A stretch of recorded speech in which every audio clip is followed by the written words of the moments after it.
Hi everyone, welcome to PrepSoft. Today I will discuss about the Indian political system. और आज हम बातें करेंगे पार्लियामेंट के बारे में यानी संसद के बारे में। देखिए आपकी संसद का कार्यवाही या संचालन कैसे होता है, संसद कैसे काम करती है, संसद की मुख्य भूमिका हमारी राजनीतिक व्यवस्था में क्या होती है, आज हम उसको जानने का प्रयास करते हैं। तो हम बात करते हैं पार्लियामेंट जो है आपकी संसद है। अगर हम बात करें भारतीय संविधान यानी इंडियन कॉन्स्टिट्यूशन का जो आपका भाग 5 यानी पार्ट 5 है, तो भाग 5 में आपका ठीक है इसको जो है बताया गया है पार्लियामेंट को, और इसका पूरा उल्लेख दिया गया है आर्टिकल 79 से लेकर आर्टिकल 122 तक।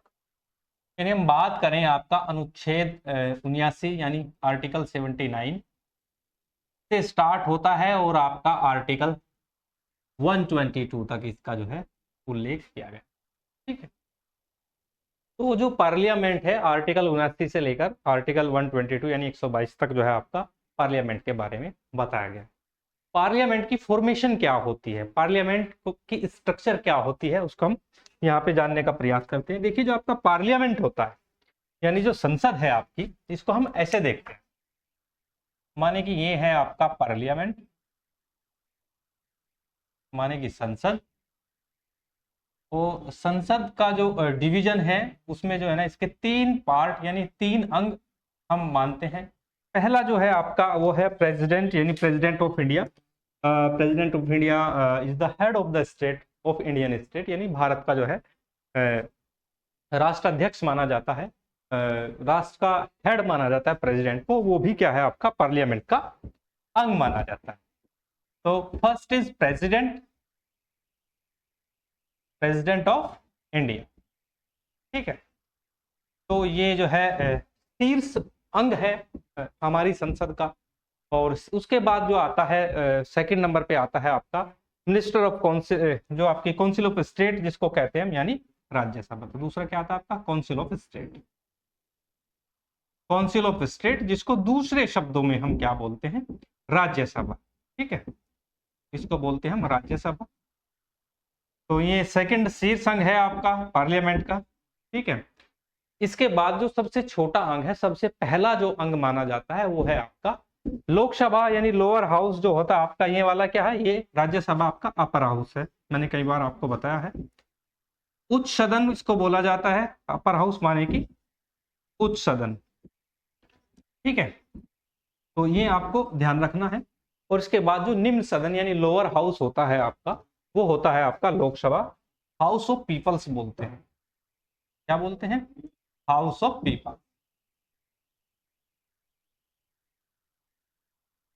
ठीक है, हाउस ऑफ पीपल्स जिसको दूसरे शब्दों में हम लोकसभा यानी लोगों की सभा भी कहते हैं। ठीक है, और ये आपका lower house of the parliament माना जाता है।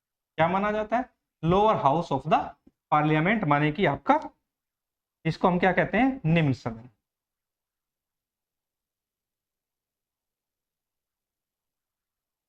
पार्लियामेंट का जो मेजर रोल होता है, parliament is the law making institution of the constitution under the constitution of India. यानी कि भारतीय संविधान के अंतर्गत पार्लियामेंट की जो व्यवस्था की गई है वो आपका नियम कानून व शर्तें बनाने के लिए किया जाता है। तो इसका मुख्य कार्य क्या होता है कि ये आपका लॉ मेकिंग इंस्टीट्यूशन है। क्या है, लॉ मेकिंग इंस्टीट्यूशन, ये आपने ध्यान रखना है।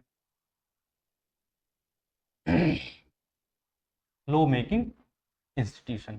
ठीक है, तो ये आपका विधि निर्मात्री संस्था है पार्लियामेंट, और इसको जब भी हम लॉ मेकिंग करते हैं यानी कानून का हम निर्माण करते हैं, तो सबसे पहले क्या होता है कि हाउस ऑफ पीपल्स जो होता है आपका, यहाँ से प्रक्रिया स्टार्ट होती है। यहाँ पे आपका कोई भी बिल जो है, कोई रिजोल्यूशन सॉरी प्रस्ताव जिसको हम कहते हैं, पास किया जाएगा। वो उसके बाद फिर क्या है आपका, वो राज्यसभा जाएगा, फिर ये यहाँ से पास होगा, फिर उसके बाद क्या होता है, वो लास्ट में अंतिम में प्रेसिडेंट ऑफ इंडिया यानी जो आपका हेड ऑफ द स्टेट है, यानी जो इंडियन स्टेट का हेड माना जाता है, उसके पास जाता है। तो ये क्या है आपका head of the state, head of the state इसके पास जाता है, और यहां से क्या होता है, वो कंप्लीट कानून बन जाता है। और जैसे ही sign by the president of India यानी राष्ट्रपति के द्वारा हस्ताक्षरित होता है, एनफोर्स लॉ आपका एनफोर्स हो जाता है, कानून आपका इम्पोज हो जाता है। तो ये चीजें आपको ध्यान रखनी है। तो आगे अगर हम बात करते हैं, चलिए इसको स्टार्ट करते हैं आगे। 1 सेकेंड। तो प्रेसिडेंट ऑफ इंडिया के बारे में हम जो है ऑलरेडी पढ़ चुके हैं, तो इसके बारे में ज्यादा हमें डिस्कस करना नहीं है। दूसरा, अगर हम बात करें काउंसिल ऑफ स्टेट यानी राज्यसभा की, इसको हम डिस्कस कर लेते हैं, इसकी क्या फॉर्मेशन होती है और क्या क्या इसके वर्क एंड ड्यूटीज होते हैं आपके राज्यसभा यानी अपर हाउस के। ओके, तो स्टार्ट करते हैं काउंसिल ऑफ स्टेट यानी कि राज्यसभा। चलिए, काउंसिल ऑफ स्टेट और इसको हम क्या कहते हैं, राज्यसभा। ठीक है, काउंसिल ऑफ स्टेट यानी राज्यसभा। ठीक है, तो जो काउंसिल ऑफ स्टेट है ये जो है इसको हम राज्यसभा कहते हैं। राज्यसभा माने कि राज्यों की सभा, और इसके जो है ना मेंबर्स होते हैं। इसकी अगर हम टोटल सीटिंग की बात करें तो मैक्सिमम स्ट्रेंथ हम इसकी कितनी रख सकते हैं। चलिए, इसकी फॉर्मेशन की हम बात करते हैं। तो मैक्सिमम स्ट्रेंथ की अगर हम बात करें तो मैक्सिमम स्ट्रेंथ जो होगी इसकी वो होगी 250, यानी इसमें हम अधिकतम जो है 250 यानी 250 मेंबर्स और सदस्य हम इसमें रख सकते हैं। अब हम बात करते हैं कि इन 250 मेंबर्स में क्या है कि 12 जो मेंबर्स हैं आपके, यानी जो 12 सदस्य हैं, 12 सदस्य ये क्या होते हैं, नॉमिनेटेड बाय द प्रेसिडेंट, यानी राष्ट्रपति द्वारा नामित होते हैं, nominated by the president of India. ठीक है, तो इनके बारे में जो nominated by the president of India होते हैं, इनके बारे में अगर मैं बात करूं 12 के बारे में, तो ये आपके जो है आर्ट जो है, सोशल वर्क, आर्ट, साइंस, यानी आपके जो है स्पोर्ट्स, ऐसे ऐसे जो भी आपके क्षेत्र हैं वहां से इन लोगों को लिया जाता है, और ये 12 मेंबर्स जो है यहाँ से आपके इलेक्ट किए जाते हैं। तो अगर हम 250 में से अगर हम 12 कम कर दें तो जो इलेक्टेड मेंबर हमारे बच जाते हैं, जो चुनकर आते हैं, जो क्या करते हैं, जो चुनकर आते हैं elect by the electoral college, तो आपकी जो संख्या बच जाती है 238, यानी ये आपके क्या है, ये आपके इलेक्टेड मेंबर। ऐसे इस मैथ को आप समझे, क्या है ये, इलेक्टेड मेंबर्स है। ठीक है, ये आपने ध्यान रखना है। 238 क्या है, आपके इलेक्टेड मेंबर है आपके अपर हाउस। ये बात की है मैंने मैक्सिमम स्ट्रेंथ की, लेकिन अगर हम बात करते हैं कि एट प्रेजेंट क्या सिचुएशन है, क्या स्थिति है, चलिए अब हम बात करते हैं एट प्रेजेंट क्या सिचुएशन है। तो अभी फिलहाल में जो है, जो रिप्रेजेंटेटिव है आपके, उनकी हम बात कर लेते हैं। ठीक है,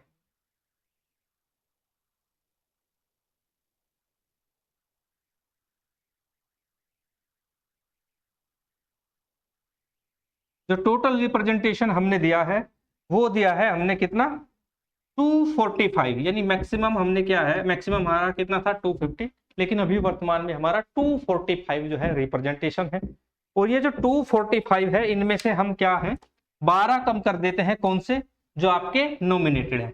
ये मैंने एन लिख दिया, यहाँ पे नॉमिनेटेड है। अगर हम 245 में से 12 कम कर देते हैं तो आपका कितना बचता है, आपका बचता है, इसमें से कम कर देते हैं, बच जाएगा 233 मेंबर्स। ठीक है, यानी ये इधर दिखाई नहीं दे रहा, मैं यहाँ पे लिख देता हूँ, 233 मेंबर्स क्या है, बच जाते हैं। और ये क्या है आपके, ये इलेक्टेड है, क्या है, इलेक्टेड है, यानी 233 मेंबर्स जो है आपके वो इलेक्टेड है। उसमें भी अगर हम बात करते हैं स्टेट का जो रिप्रेजेंटेशन है, स्टेट रिप्रेजेंटेशन यानी राज्यों का जो रिप्रेजेंटेशन है उसकी हम बात कर लेते हैं, और साथ ही हमारा यूटीज का जो रिप्रेजेंटेशन है उसकी भी हम बात कर लेते हैं, दोनों की अलग अलग। देखिए, अगर हम बात करते हैं स्टेट की, तो स्टेट में आपके जो है 229 यानी 229 तो जो है आपके वो स्टेट से हैं, और 4 के आपके यूनियन टेरिटरी से हैं, तो दोनों का ऐड कर देते हैं तो आपका 233 बचता है। तो ऐसे आपने ध्यान रखना है कि राज्यसभा में जो रिप्रेजेंटेशन है यूनियन टेरिटरीज का, जिसमें आपके क्या है 4 जो है रिप्रेजेंटेशन है। अब उनको भी मैं डिफाइन कर देता हूं। अगर इन हम 4 की बात करें तो ये जो यूटीज हैं, 2 ही यूटीज हैं आपकी, दिल्ली जहां से हमारा जो है ना रिप्रेजेंटेशन मिलता है, दूसरा आपका पुदुचेरी। ठीक है, तो दिल्ली की बात करें तो 3 सीट जो है दिल्ली को है, और 1 सीट ओनली ऑन पौंडीचेरी को दी गई है। तो इस तरह क्या है आपका रिप्रेजेंटेशन कितना हो जाता है, वो 4 हो जाता है, नहीं 4 हो जाता है यूटीज से। ठीक है, चलिए आगे बढ़ते हैं इसमें।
तो अगर हम बात करते हैं रिप्रेजेंटेशन की, अभी हम रिप्रेजेंटेशन की बात कर रहे हैं, तो जो इंडियन स्टेट है उसमें टू टाइप्स के जो है आपके टेरिटरीज हैं। पहली क्या है, एक स्टेट है आपका, तो हम यहाँ पे जो है ना राज्यसभा के रिप्रेजेंटेशन की बातें कर रहे हैं, राज्यसभा रिप्रेजेंटेशन।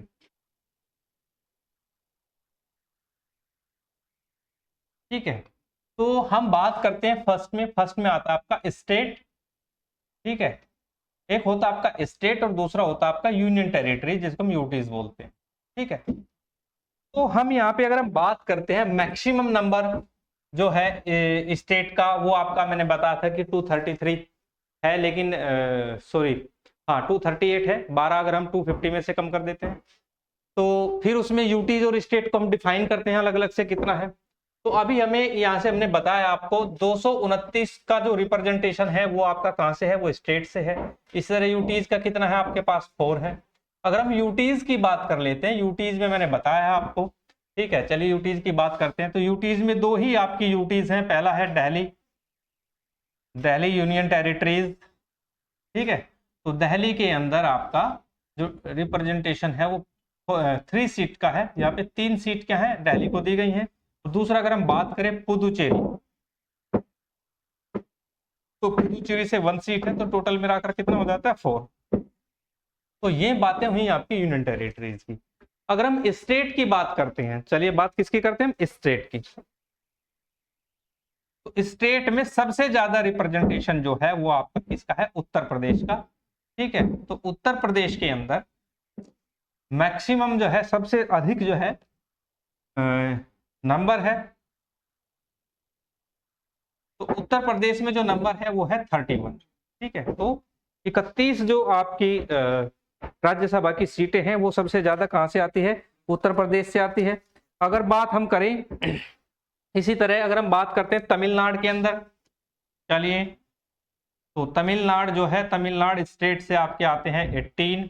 इसी तरह महाराष्ट्र से आते हैं आपके, महाराष्ट्र से आते हैं आपके 19। ठीक है, तो ऐसे टोटल जो आपके 28 स्टेट हैं, वहां से सभी से जो है रिप्रेजेंटेशन जो है का नंबर जो है वो अलग अलग है। तो इसलिए करना क्या है, यहाँ पे आपको मैं एक छोटा सा होमवर्क देता हूँ। आपने करना क्या है कि इंटरनेट पे जाना है, इंटरनेट से सर्च करना है गूगल पे जाके कि किस स्टेट का कितना रिप्रेजेंटेशन है हमारी अपर हाउस यानी राज्यसभा के लिए। तो यहाँ से ये स्टार्ट हो जाता है आपका होमवर्क। ठीक है, होमवर्क आपको क्या करना है कि जितने भी आपके स्टेट हैं, ऑल 28 स्टेट्स के लिए आपने रिप्रेजेंटेशन सर्च करना है कि किसका कितना है और उसको लर्न करना है। ठीक है, तो ये बात आती है आपकी रिप्रेजेंटेशन की। आगे अगर हम बात करते हैं चलिए अब हम आगे बढ़ते हैं, आगे हम टर्म्स, राज्यसभा की जो टर्म्स है उसके बाद में बात करते हैं। चलिए स्टार्ट करते हैं, टर्म्स ऑफ राज्यसभा।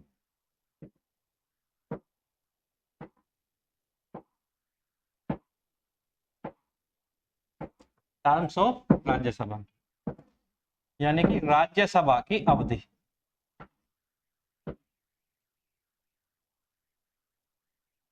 राज्यसभा की अवधि क्या है उसके बारे में हम जानते हैं। ठीक है, देखिए मैंने कहा था कि राज्यसभा जो है कभी भी डिसॉल्व नहीं होती है। जैसे कि आपकी लोकसभा है, Lok Sabha every 5 year expiry of time जो उसका होता है उसके बाद वो डिसॉल्व कर दी जाती है।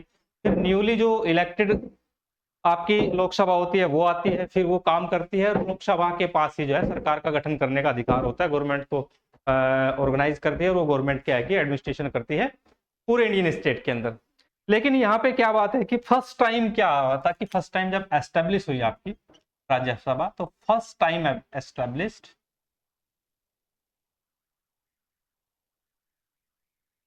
फर्स्ट टाइम एस्टेब्लिश्ड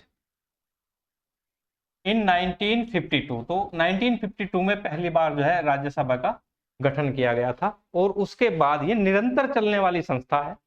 तो इसका विघटन जिसको बोलते हैं, डिसोल्व नहीं किया जा सकता, तो ये निरंतर चलते आ रही है आपकी। ठीक है, तो इसको हम कह सकते हैं कि फर्स्ट टाइम कब हुई है 1952 में, and can not be dissolve, और इसको डिसोल्व नहीं किया जा सकता, and can not to be dissolve.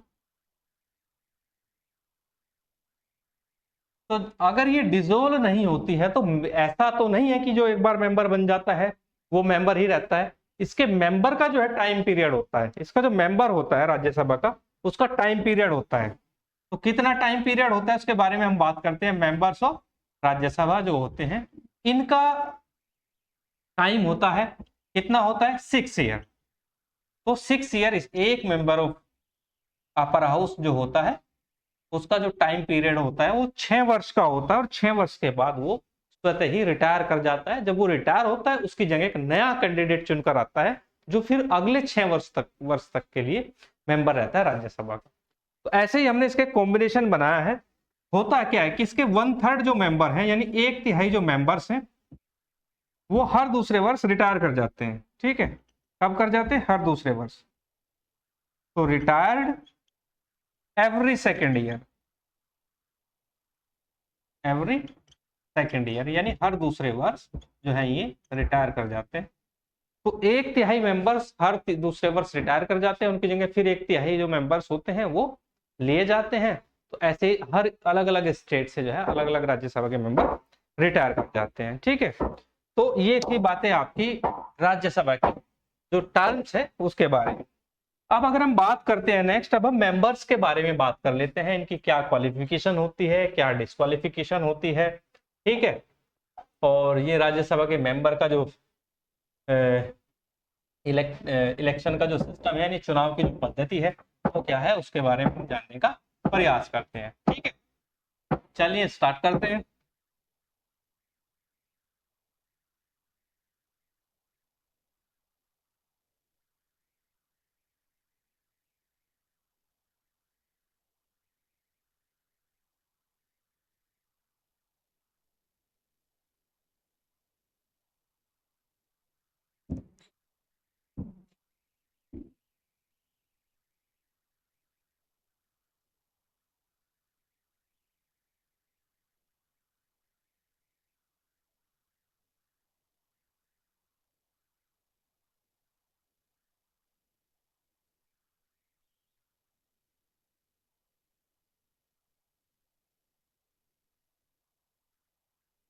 तो अब हम बात करते हैं मेंबर्स ऑफ राज्यसभा।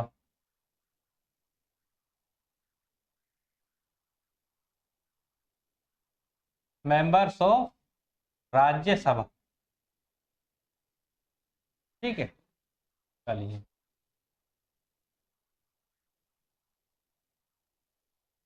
राज्यसभा के सदस्य,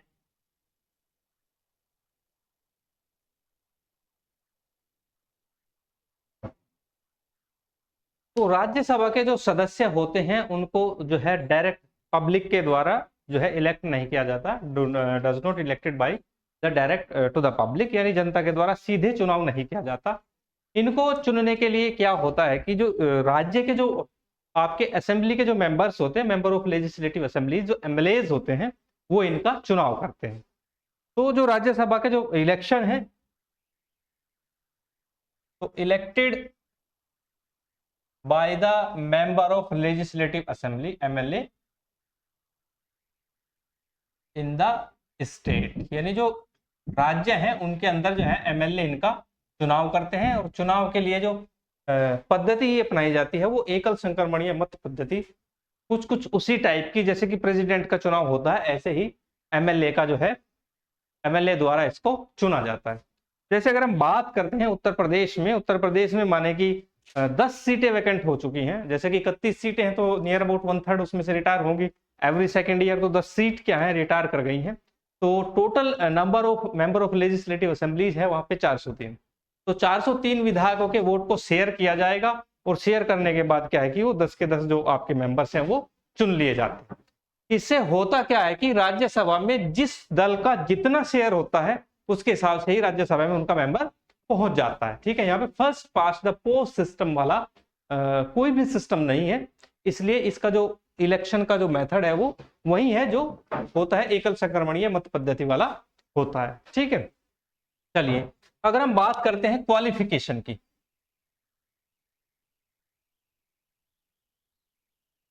योग्यताएं क्या होनी चाहिए मेंबर्स के लिए, उसके बारे में हम जो है डिस्कस कर लेते हैं। तो सबसे पहले जो योग्यता होनी चाहिए, he must the citizen of India, यानी वह भारत का नागरिक होना चाहिए। जरूरी नहीं है कि जिस स्टेट से वो चुन के आए उसी स्टेट का नागरिक होना चाहिए, वो कहीं का भी नागरिक हो, भारतवर्ष का होना चाहिए, और वो किसी भी स्टेट से एनी स्टेट वो चुनाव लड़ सकता है और चुनाव द्वारा जीत कर आ सकता है। ठीक है, तो ये इसमें बातें हैं। तो चलिए बातें करते हैं। तो पहला जो पॉइंट है क्वालिफिकेशंस में वो है he must be a citizen of India. चलिए first point is he must be a citizen of India, वह भारत का नागरिक होना अनिवार्य है। He must be a citizen of India. Okay, तो पहला तो यही है। और ये जितने भी लोग यहाँ पे जो है ना अलग अलग पोर्टफोलियो शेयर करते हैं, अलग अलग जो है ना कॉन्स्टिट्यूशनल पोस्ट है या कुछ भी है, उनके लिए सिटीजन ऑफ इंडिया, अगर वो सरकार का अंग है या पार्लियामेंट का अंग है तो उनके लिए सिटीजन ऑफ इंडिया होना मैंडेटरी है। तो he must be a citizen of India. दूसरा अगर हम बात करते हैं, दूसरा आता है he must be less than 30 years of age, यानी वह 30 वर्ष से कम नहीं होना चाहिए। He must be less than 30 years of age, यानी वह 30 वर्ष की आयु पूर्ण कर चुका हो, यह भी उसके लिए होना मैंडेटरी है। ठीक है, 30 वर्ष से कम का व्यक्ति कोई भी जो है आपका राज्यसभा का मेंबर नहीं बन सकता। अगर आपकी एज 30 वर्ष से कम है तो आप डिस्क्वालीफाई हैं किसके लिए, राज्यसभा का मेंबर होने के लिए। यही अगर हम लोकसभा में बात करते हैं तो ये जो है 5 वर्ष कम कर दी जाती है, तो ये एज जो है 25 ईयर्स ऑफ एज होनी चाहिए। ठीक है ना, he must be less than the age of less than 25 years of age. चलिए अगर हम तीसरे पॉइंट की बात करें तो थर्ड पॉइंट इसमें आता है he must possess other, he must possess other qualification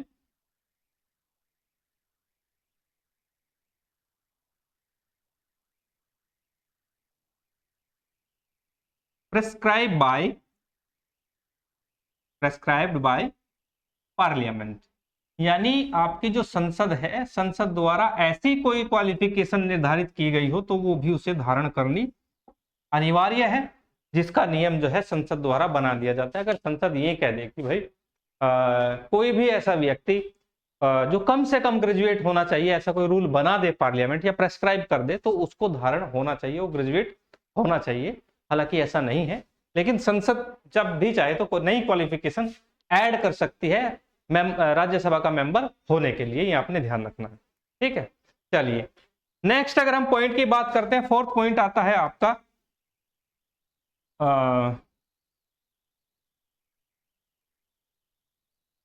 ठीक है, चौथा पॉइंट। तो चौथा पॉइंट ये है, अब इसमें 3 पॉइंट पड़े हैं। पहला पॉइंट है कि ये जो है ना मेजर पॉइंट है, he must be citizen of India, he must be less than 30 years of age, he must be possess other qualification prescribe by parliament जो भी क्वालिफिकेशन निर्धारित करे उसके लिए होनी चाहिए। तो ये था क्वालिफिकेशन के बारे में। अब डिस्क्वालीफाई कैसे होगा, यानी आपकी डिस्क्वालिफिकेशन अयोग्यता है, आप अयोग्य कैसे घोषित होंगे अगर आप पार्लियामेंट का राज्यसभा का मेंबर बनना चाहते हैं। तो बात करते हैं हम किसकी, बात कर लेते हैं डिस्क्वालिफिकेशन की।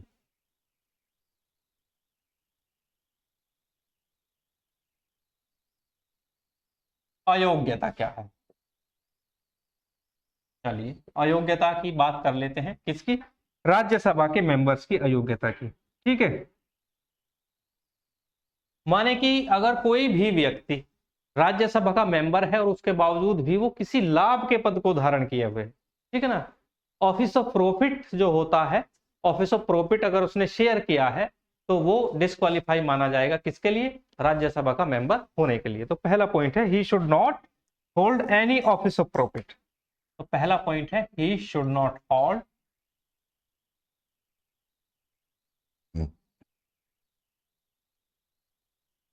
Any office of profit.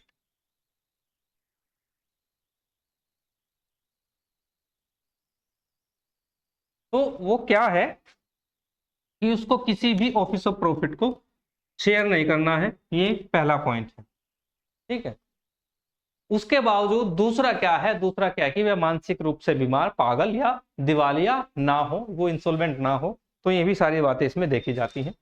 तो दूसरा जो पॉइंट आता है इसमें, सेकंड पॉइंट इसमें लिख देते हैं, सेकंड पॉइंट है he should not be unsound mind, he should not be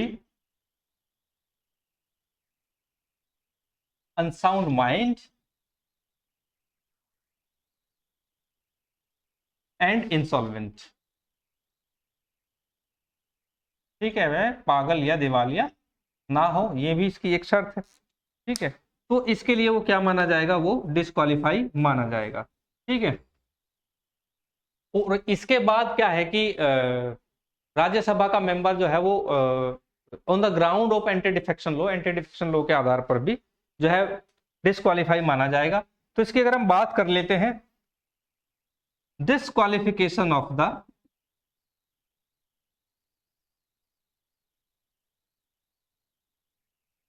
disqualification on ground, disqualification on ground of defection।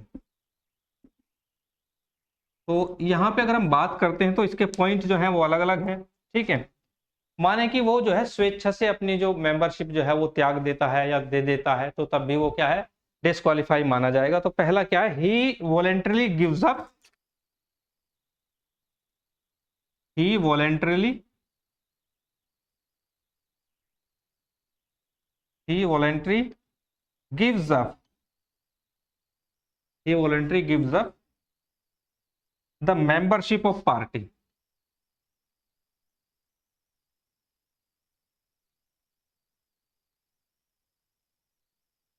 अगर वो अपनी जो है स्वेच्छा से पार्टी की मेंबरशिप जो है दे देता है, तो उसके बाद क्या होता है, वो स्वतः ही उस पर डिफेक्शन लॉ इंपोज हो जाता है और वो डिस्क्वालीफाई माना जाएगा। ठीक है, दूसरा है इसमें, माने कि आप किसी भी पार्टी से राज्यसभा के सदस्य हैं, माने कि आप भारतीय जनता पार्टी या कांग्रेस या एनी अदर पार्टी से, किसी से भी आप जो है राज्यसभा के मेंबर हैं, और उसके बावजूद आप पार्टी की जो गाइडलाइंस है उसके अगेंस्ट चलते हैं, तो तब भी आप पर डिफेक्शन लॉ लगेगा। यानी अगर आप ही वॉट्स अगेंस्ट द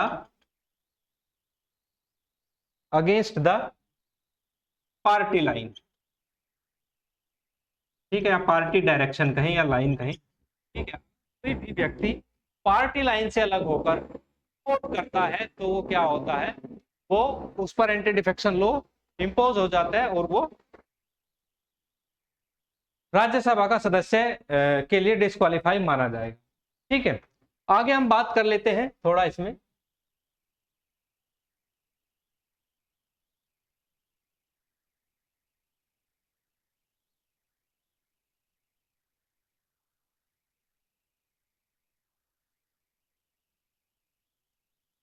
माने कि कोई इंडिपेंडेंटली इलेक्टेड हो जाता है। ठीक है, तो इसमें हम बात करते हैं,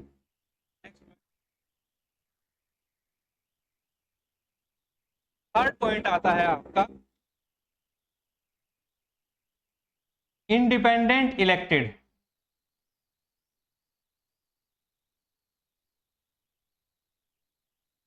इंडिपेंडेंट इलेक्टेड मेंबर्स, देखिए राज्यसभा में जरूरी नहीं है कोई भी व्यक्ति किसी भी पार्टी से या कोई भी कैंडिडेट किसी भी पार्टी से चुनाव लड़े, कोई भी इंडिपेंडेंट भी चुनाव लड़ सकता है और इंडिपेंडेंटली भी राज्यसभा का सदस्य हो सकता है। माने कोई इंडिपेंडेंट इलेक्टेड मेंबर है, वो क्या कर लेता है, ज्वाइन कर लेता है, क्या, किसी भी पार्टी को, joins any other parties, any parties या एनी पॉलिटिकल पार्टीज, किसी भी पॉलिटिकल पार्टी को या ग्रुप को ज्वाइन कर लेता है, बशर्ते कि वो पॉलिटिकल पार्टी जो है आपकी, वो जो आपका इलेक्शन कमीशन ऑफ इंडिया है वहां पे पंजीकृत हो। ऐसा नहीं है कि भाई आपने कोई पॉलिटिकल ग्रुप बनाया हुआ है, तो आपका पॉलिटिकल ग्रुप जो है वो रजिस्टर्ड नहीं है इलेक्शन कमीशन ऑफ इंडिया में, वो आपने ज्वाइन कर लिया है, तो तब आप डिस्क्वालीफाई नहीं होंगे। लेकिन जब आप किसी भी रजिस्टर्ड पॉलिटिकल पार्टी को ज्वाइन कर लेते हैं तो उसके बाद आप क्या हो जाते हैं, डिस्क्वालीफाई हो जाते हैं, यदि आप इंडिपेंडेंट कैंडिडेट है, इंडिपेंडेंट मेंबर है। ठीक है, चलिए नेक्स्ट पॉइंट आता है आपका, माने कि आप जो है ना नॉमिनेटेड मेंबर हैं, ठीक है, और उसके बावजूद माने कि any nominated member, any nominated members, कोई भी मेंबर जो नॉमिनेट किया जाता है bye the president of India, वो ज्वाइन कर लेता है, क्या ज्वाइन कर लेता है, किसी भी पॉलिटिकल पार्टी को, members join, joins any political party, any political party, okay, after the expiry of 6 month, यानी उसका जो समय है वो भी 6 महीने एक्सपायर हो चुका है, एक्सपायरी ऑफ 6 मंथ, यानी 6 मंथ के बाद अगर वो कर लेता है ज्वाइन किसी भी पॉलिटिकल पार्टी को, तो तब भी क्या होता है, जो आपका नॉमिनेटेड मेंबर है वो डिस्क्वालीफाई माना जाएगा। हाँ, ये है कि विद इन 6 मंथ अगर वो ज्वाइन कर लेता है तब वो डिस्क्वालीफाई नहीं माना। तो ये थे आपके राज्यसभा के बारे में, राज्यसभा की फॉर्मेशन क्या है, मेंबर्स कैसे वर्क करते हैं, ठीक है, तो ये सारी बातें हैं। ठीक है, अगर हम बात करते हैं राज्यसभा की, राज्यसभा हमारा अपर हाउस होता है, तो लॉ मेकिंग एजेंसीज में से एक है। जब भी कोई लॉ बनता है सबसे पहले वो क्या है, लोकसभा जाता है, लोकसभा के बाद फिर वो राज्यसभा जाता है, राज्यसभा में उसमें जो डिस्कस होता है उसके बाद लास्ट में वो प्रेसिडेंट के पास जाता है। तो ये हम जब हम पढ़ते हैं इनकी जो कार्यवाही है उनके बारे में जब हम पढ़ते हैं तब हमें मालूम होता है कि हमें कैसे हमारे लॉ बनते हैं। ठीक है, तो गाइज आज के लिए इतना ही, नेक्स्ट लेक्चर में हम बातें करेंगे नेक्स्ट टॉपिक के साथ में। आज के लिए इतना ही, थैंक यू।